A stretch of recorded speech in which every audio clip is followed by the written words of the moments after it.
अनुसार भगवान से द्वारिका नारायण का आज्ञा का अनुसार जो चे तो जो चे राजस्व यज्ञ करे और तय यज्ञ की तैयारी चलनी थे।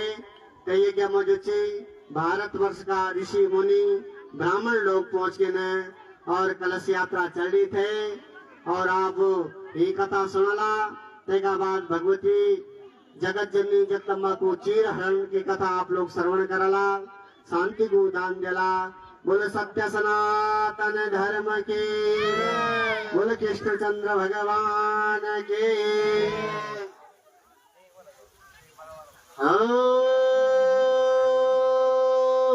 माता बहनों जचे मैं महाभारत की कथा लगोनो, पांडवों की कथा लगोनो।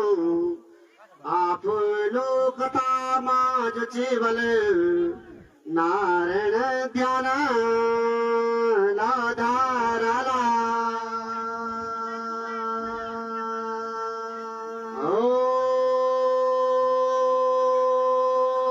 जो भगवान की कथा सुन दो, भगवान की कथा मां ध्यान धर दो।